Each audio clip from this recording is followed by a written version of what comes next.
জুলুমের ইতিহাস, সেগুলির কথা চিন্তা করলে তোদের তো হাওয়ায় উড়ে যাওয়ার কথা। নাসিরউদ্দিন পাটোয়ারীকে আমি মহানগর বিএনপির পক্ষ থেকে নারায়ণগঞ্জে অবাঞ্ছিত ঘোষণা করলাম। তারেক রহমান কে ভাই? সাবেক রাষ্ট্রপতি, শহীদ রাষ্ট্রপতি জিয়াউর রহমানের সন্তান। তারেক রহমান কে ভাই? সাবেক তিনবারের প্রধানমন্ত্রী বেগম খালেদা জিয়ার সন্তান। তারেক রহমান কে ভাই? বর্তমানের সফল রাষ্ট্রনায়ক। পৃথিবীর ইতিহাসে 3 প্রজন্মের এরকম কোন রাষ্ট্রনায়ক বা রাষ্ট্র পরিচালনার ইতিহাস আছে? বলতে পারবেন আছে? তাহলে সেই তারেক রহমানকে নিয়ে তাদের আসিফ মাহমুদ থেকে শুরু করে, নাহিদ থেকে শুরু করে, তারা প্রথম সারি হাসনাত আব্দুল্লাহ থেকে শুরু করে প্রত্যেকের 5ই আগস্টের আগে তারা কই ছিল? আওয়ামী লীগের লুঙ্গির নিচে ছিল।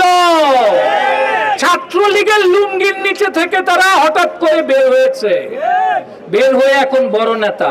আরে ভাই, 17 বছর আমাদের এই নেতা কর্মীদের যে ত্যাগ, শ্রম, বিনিদ্র রজনী কাটানোর ইতিহাস, জেল জুলুমের ইতিহাস, সেগুলির কথা চিন্তা করলে তোদের তো হাওয়ায় উড়ে যাওয়ার কথা। তোরা আবার বড় বড় কথা বলিস কি করে রে শয়তান? কোথায় বলে, কি বলে জানি একটা, কোথায় আগরতলা আর কোথায় শকিরতলা। বেশি কথা বলবো না। নাসিরউদ্দিন পাটোয়ারীকে আমি মহানগর বিএনপির পক্ষ থেকে নারায়ণগঞ্জে অবাঞ্ছিত ঘোষণা করলাম।